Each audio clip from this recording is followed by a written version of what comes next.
Vous savez, mon pays, le Sénégal, a accueilli le peuple d'Haïti au tremblement de terre. Nous sommes le même peuple, nous sommes tous des Noirs et nous sommes fiers d'être ce que nous sommes. Mes chers frères peuples d'Haïti, lançons ce message à la maudite communauté internationale qui commande des meurtres, qui commande des assassinats. Ils vont assassiner le peuple d'Afrique, mais le peuple d'Afrique naîtra de ses cendres. Vive l'Afrique, vive le peuple haïtien. Et je vais terminer sur ça, mes frères haïtiens. Sachez que, à travers le Sénégal, à travers toute l'Afrique dans son ensemble, nous sommes et nous resterons tous des Jovenel Moïse. Mes chers peuples d'Afrique, mes chers peuples haïtiens, comme l'avait dit Sankara, l'esclave qui n'est pas capable d'assumer sa révolte ne mérite pas que l'on s'apitoie sur son sort. Cet esclave répondra seul de son malheur si se fait l'illusion sur la connaissance suspecte d'un maître qui prétend le franchir. Seule la lutte libère, libérer le peuple africain et la lutte continue.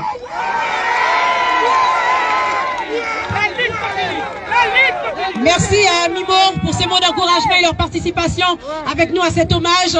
Merci Mimo pour le livre, c'est un écrivain.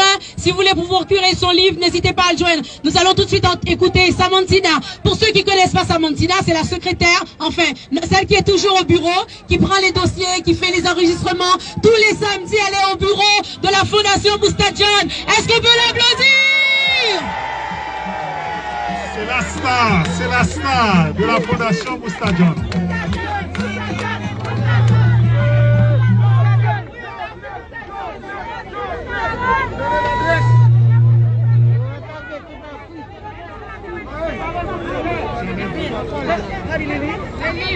Marie.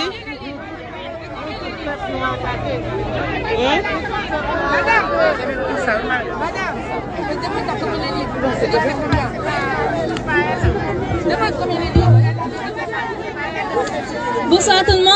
Bonsoir. Cher Jojo, tout le monde est là.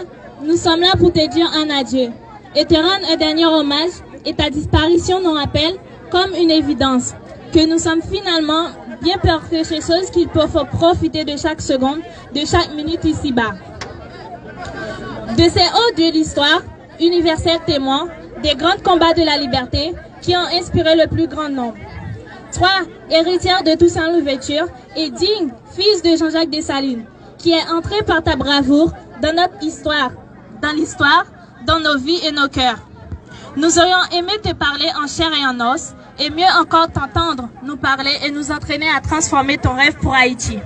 En réalité, mais nos visages rincés par des larmes intarissables, nous nous adressons à ton âme comme si tu étais prêt, pour te dire ce que nous ressentons. Porteur d'espoir, porteur du flambeau, valeureux du progrès, cher aux yeux de Victor Hugo, profondeur de notre esclavage maquillé, toi qui as battu pour la vie et la liberté, tu as récolté la mort, toi qui apportais la lumière dans nos lieux comme dans nos esprits et nos consciences, toi qui ouvris nos yeux sur nos plaies cachées et qui nous faisais comprendre notre misère, notre esclavage et nos lieux mortels. Tu nous as été ravis par les fosses des ténèbres et de mort. Toi qui disais, face à la folie, politique et intérêts privés qui détruisent la cité, je ne sais pas détruire, je ne sais que bâtir. Tu as été frappé par les forces de destruction. À tes adversaires, tu as adressé un « je vous aime » sincère, mais ta main a été repoussée. Tu as été respiré l'amitié, mais tu as récolté la violence perverse, l'assassinat moral, la haine mortelle. Jojo, tu as été poursuivi, taraudé par les questions de Jean-Jacques Dessalines. Et ceux-là, n'auront-ils rien?